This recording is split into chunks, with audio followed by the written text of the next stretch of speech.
Good morning everyone. Basa na tayo ng Bible guys. Pang March 1 na natin. March 1, 2021. Yung karugtong kahapon. Mark 7:14 to 37 and Numbers 23, 24, 25. Dito na tayo sa Mark muna guys.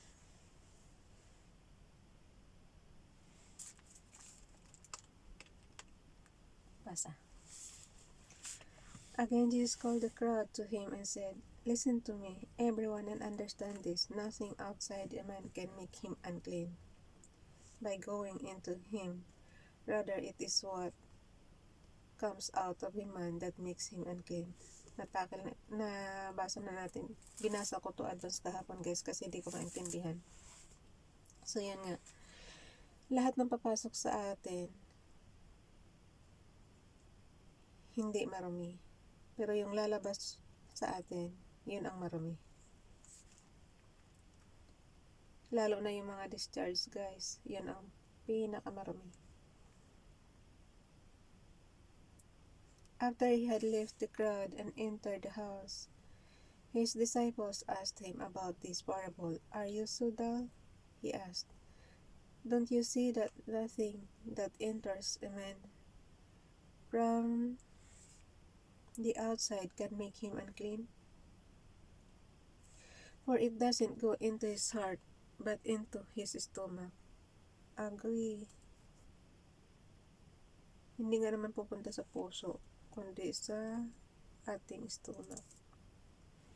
"And then out of his body." In saying this, Jesus declared all foods clean. So lahat ng pagkain is malinis. Pero doon sa Old Testament guys, ang daming bawal kainin, di ba? Excuse me, inaayos ko lang apo ko.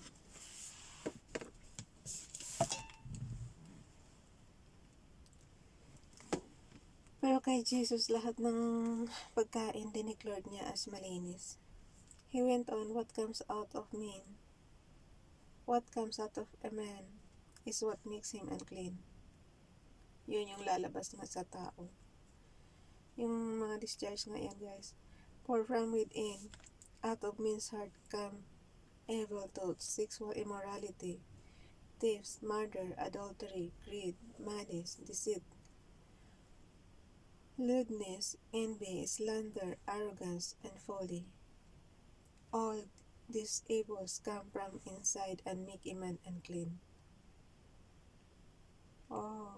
For from within, out of men's heart come evil thoughts. Yun. Jesus' ministry beyond Galilee. Jesus sends a demon out of a girl. Jesus left that place and went to the vicinity of Tyre. He entered a house and did not want anyone to know it. Yet he could not keep his presence secret. In fact, as soon as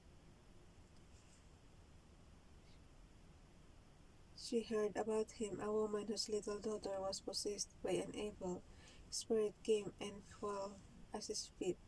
The woman was a Greek born in Syrian Phoenicia. She begged Jesus to drive the demon out of her daughter. "First, let the children eat all they want," he told her.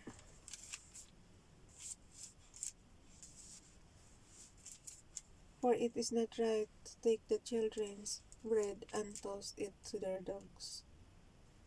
"Yes, Lord," she replied, "but even the dogs under the table eat the children's crumbs." Then he told her, For such a reply, you may go. The demon has left your daughter." She went home and found her child lying on the bed and the demon gone. Jesus heals many people.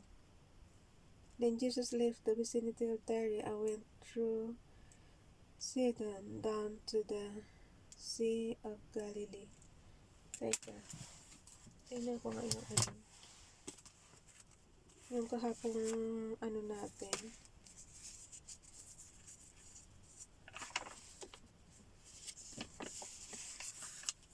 Ba't nawala na?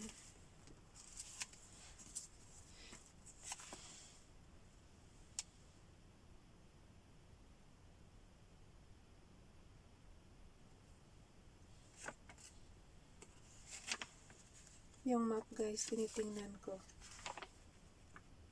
Yung Jesus Ministry. So doon pa rin pala talaga sila guys. Nakikita ko yung the Great Sea, oh. So punta siya sa Galilee. Saan na ba?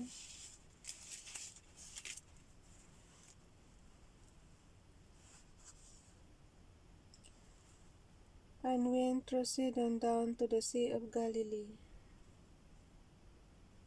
Tyre, nandito siya sa Tyre guys. Tapos punta siya. Kung sa bagay, magkalapit-lapit lang naman eh.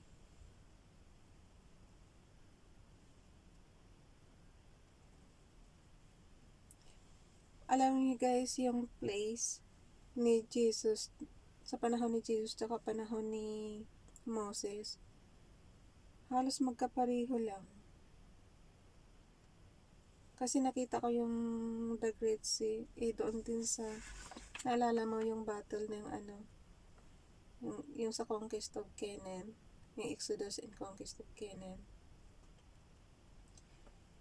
Nasa na makikita mo rin yung Great Sea, the Great Sea.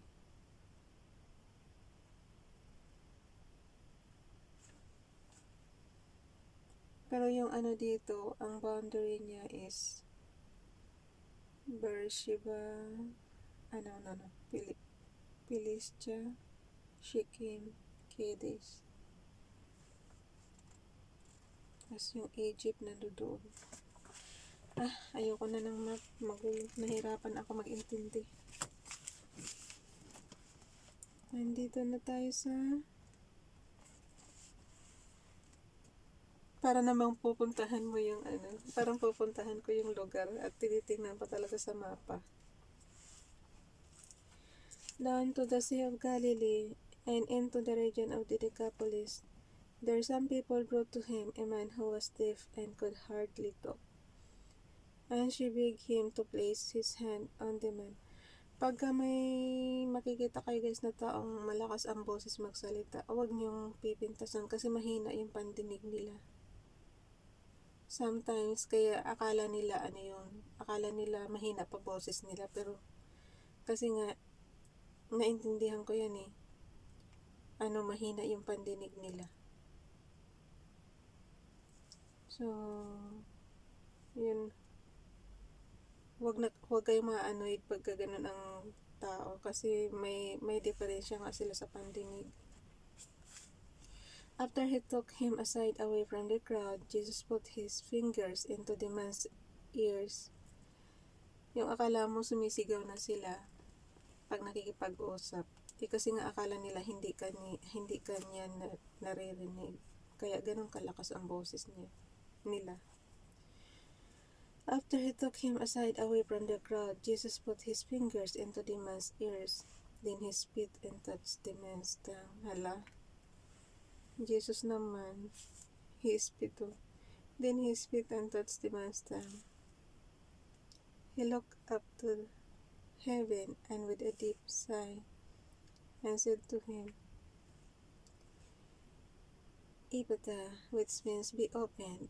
And this the man's ears were opened, his tongue was loosened, and he began to speak plainly. Jesus commanded them not to tell anyone, but the more he did so, the more they kept talking about it. Matigas ulit, talaga sinasabi. Ikita mo, nababasa rin natin, nalalaman din natin. So, matigas ulo nila kahit sabihin na huwag sabihin. People were overwhelmed with amazement. He has done everything well, they said. He even makes the deaf hear and the mute speak. Okay, lipat na tayo sa Old Testament, Numbers. Excuse me. 24, 23, 24, and 25. March 1. Nasa February pa lang tayo. Ngayon dito na tayo sa March. Yung totoong araw, February pa lang. Pero tayo nagbabasa na dito na sa March. Ang bilis ng buwan, no? Parang kailan lang New Year. 23.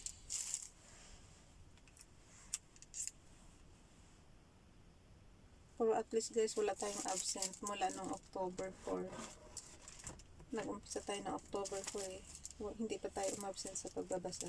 Kaya parati nag-advance pa nga tayo pag nagbasa pa tayo sa gabi. Yun nga lang, yung gabi natin recording, antok na antok. Hindi katulad ngayon madaling araw, okay lang. 23, 24, okay. Tsaka nagsisink in sa akin yung binabasa ko pagka madaling araw. Kasi talagang pinag-aaralan. Para ka lang ba nagbabasa ng story? 23, 24, and 25. 01 March 2021. Basa ulit. Balaam's first oracle. Balaam said, "Build me 7 altars here and prepare 7 bulls and 7 rams for me." Para rin si Moses eh. Balak did as Balaam said, and the two of them offered a bull and ram on its altar. Yung mga offering guys.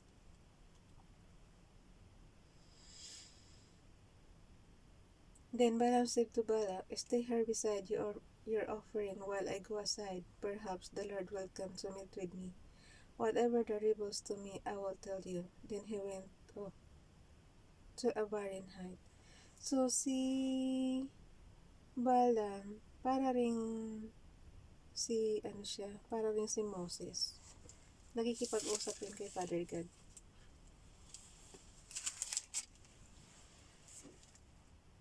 God met with him, and Balaam said, "I have prepared 7 altars, and on each altar I have offered a bull and a ram."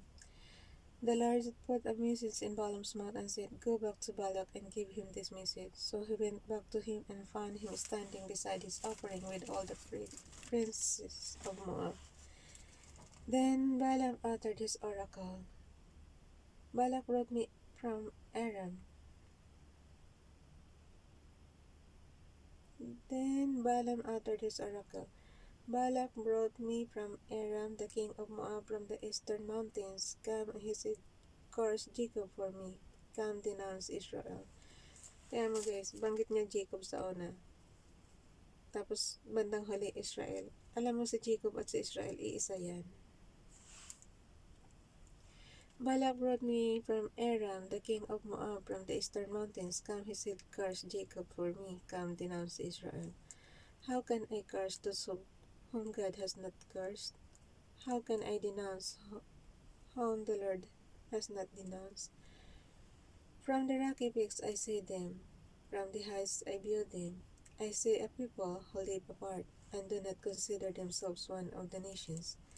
Who can count the dust of Jacob, or number the fourth part of Israel? Fourth part sila ng Israel. Sa place na ngayon. Let me die the death of the righteous, and may my end be like theirs. Balak said to Balaam, "What have you done to me? I brought you to curse my enemies, but you have done nothing but bless them." He answered, "Must I not speak what the Lord puts in my mouth?" Balaam's second oracle. Then Balak said to him, "Come with me to another place where you can see them. You will see only a part, but not all of them, and from there curse them for me." So he took him to the field of Sufim on the top of Pisgah, and there he built 7 altars. Ulit-ulit tingnan natin. Kasi malapit na sila sa battle area guys eh. Yung mga ni Moses.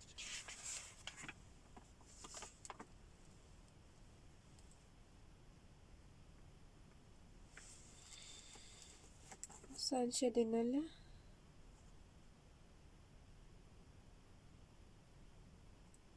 The field of Sophim on top of Pisgah. Saan banda yun?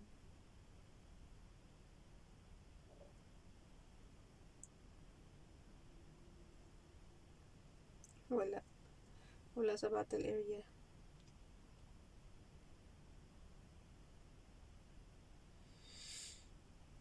So yung Jerusalem pala guys. Kasi yung may mga pula, yun ang battle area eh. Nabasa ko yung Jerusalem kasama. Oh. Ay hindi. Hindi siya kasama. Yung mga pula lang pala is Beth Horon, Shiloh, Azekah, Jehaz, Tiber, Jericho, Edrei, meron. Yung hinahanap natin, hindi natin nakita. Tapos yung mga sa battle area, yung tuloy ang nakita natin. Ano ba yan?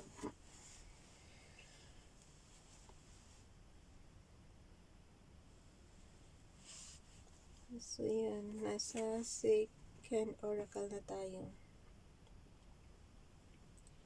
So he took him to the field of Suvim on the top of Pisgah, and there he built 7 altars and offered a bull and a ram on its altar.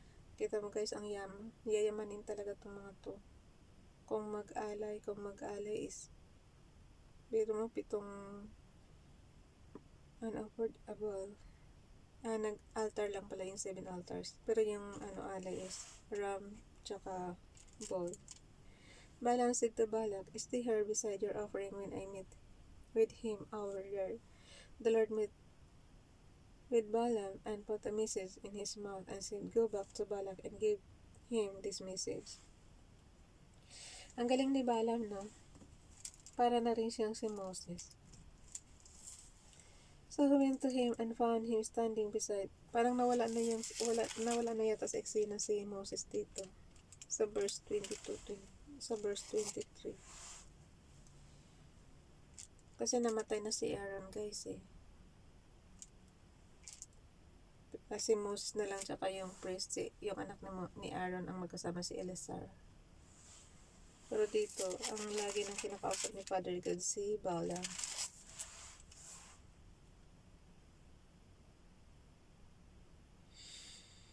And put a message in his mouth and said, "Go back to Balak and give him this message." So he went to him and found him standing beside his offering with the prince of Moab. Balak asked him. So Moab, andito pala sa Moab siya. Nakita ko naman yung Moab guys eh. Kasunod ng Edom.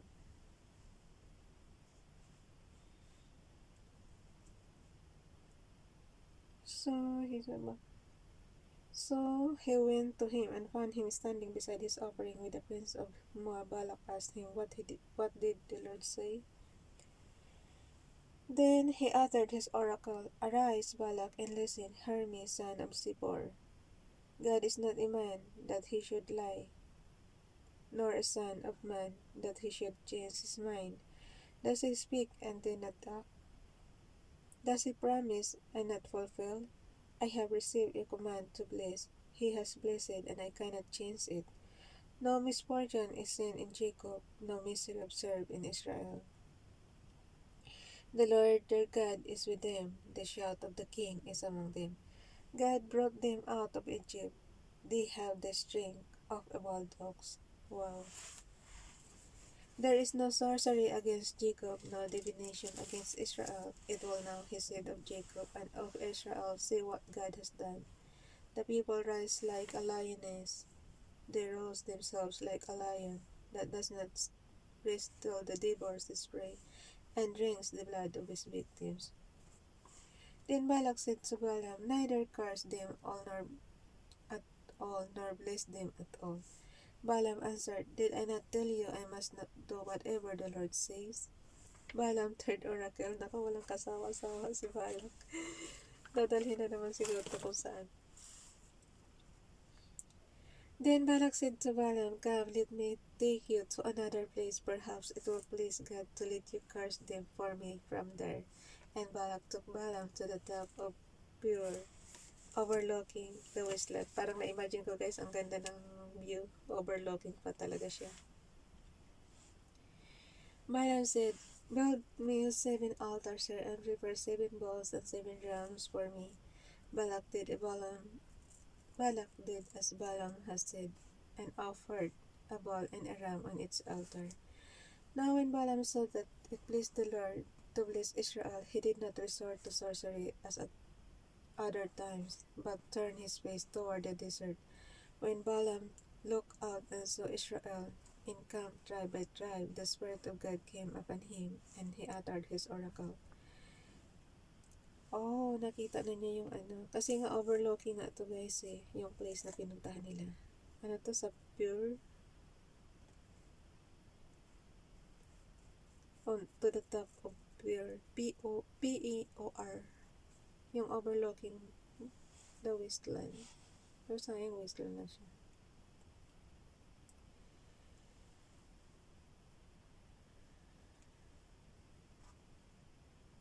Balaam said, ayan, sa chapter 24 na tayo. Now when Balaam saw that it pleased the Lord to bless Israel, he did not resort to sorcery as at other times, but turned his face toward the desert. When Balaam looked out and saw Israel encamped tribe by tribe, the Spirit of God came upon him, and he uttered his oracle. The oracle of Balaam son of Beor, the oracle of one whose eye sees clearly, the oracle of one who hears the words of God, who sees a vision from the Almighty, who falls prostrate and whose eyes are reopened. Prophet din kaya si Balaam, guys? Kasi nakakausap niya si Father God eh. Para rin si Moses eh. How beautiful are you things of Jacob, O Jacob, your dwelling places, O Israel. Like valleys, they spread out like gardens beside a river, like aloes planted by the Lord, like cedars beside the waters. Water will flow from their buckets, their seed will have abundant water. Their king will be greater than Agag, their kingdom will be exalted. Sinong Agag? Their king will be greater than Agag, their kingdom will be also exalted. God brought them out of Egypt, they have the strength of a wild ox, of a wild ox. They devour hostile nations and break their bones in pieces. With their arrows they pierce them. Like lion they crouch and lie down. Like a lioness who dares to roast them. May those who bless you, you be blessed, and those who curse you be cursed. Then Balak's anger burned against Balaam. He struck his hands together and said to him, I summoned you to curse my enemies, but you have blessed them these 3 times. Now leave at once and go home. I said I would reward you handsomely, but the Lord has kept you from being rewarded. Balaam answered Balak, Did not tell the messengers you sent me. Did I not tell the messengers you sent me? Even if Balak gave me his palace filled with silver and gold, I could not do anything of my own accord, good or bad, to go beyond the command of the Lord. And I must say, kahit nga ibigay daw yung palasyo eh.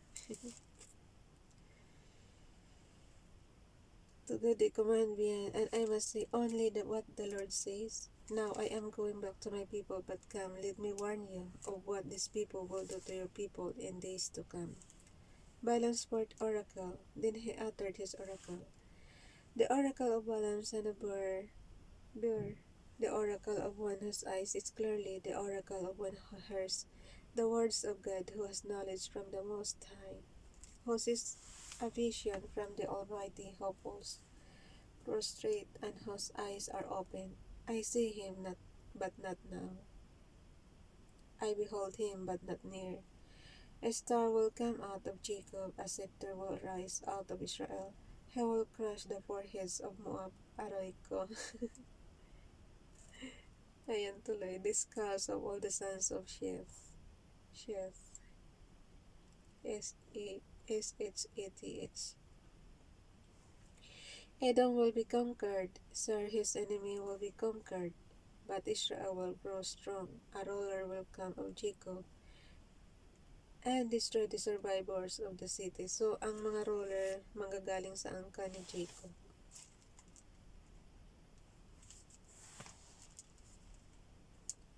Ang Balaam's final oracle. Then Balaam saw Amalek and uttered his oracle. Amalek was first among the nations, but he will come to reign at last. Then he saw the Kenites and uttered his oracle. Your dwelling place is secure, your nest is set in a rock. Yet your Kenites will be destroyed when Assur takes your when Assur takes you captive. Then he uttered his oracle. Ah, who can live when God does this? Ships will come from the shores of Kittim. They will subdue Assur and Eber. But you too will come to ruin. Then Balaam got up and returned home, and Balak went his own way. Kawawa naman si Balak. Moab seduces Israel. While Israel was staying, sorry guys, chapter 25 na tayo. Moab seduces Israel. While Israel was staying in Shittim, the men began to indulge in sexual immorality with Moabite women, who invited them to sacrifice to their gods.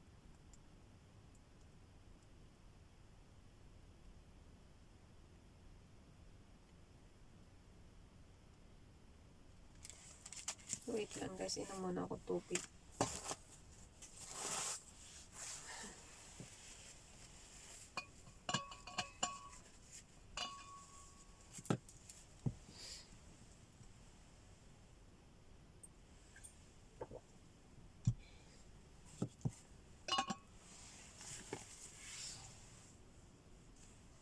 Sa chapter 25, while Israel was staying in Shittim, the men began to indulge in sexual immorality with Moabite women, who invited them to the sacrifices to their gods. The people ate and bowed down before these gods. So Israel joined in worshipping the Baal of Peor, and the Lord's anger burned against them. Hala. The Lord said to Moses, ayan, nandito na ulit si Moses sa chapter 25. Kasi puro Balaam yung 23, tsaka 24. Puro si Balaam ang kinakausap ni Father God. Ngayon si Moses naman ito. The Lord said to Moses, take all the leaders of this people, kill them, and expose them in broad daylight before the Lord. Hala. So that the Lord's fierce anger may turn away from Israel. So Moses said to Israel judges, each of you must put to death those of your men who have joined in worshipping the Baal of Peor.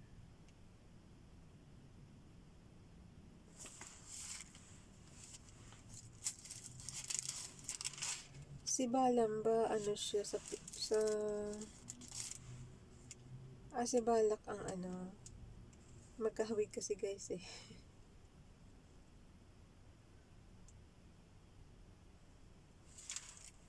Peor yung Balaam, ito naman Peor sa mga parts.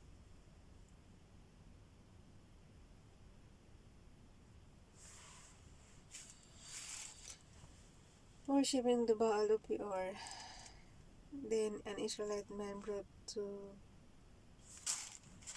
binabalikan ko guys kasi magkakahawig kasi. So tinitignan ko kung anong klaseng gods yun.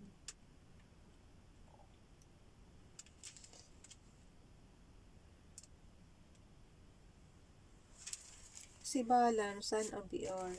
Ito namang Moab. Sila? Ang gods nila is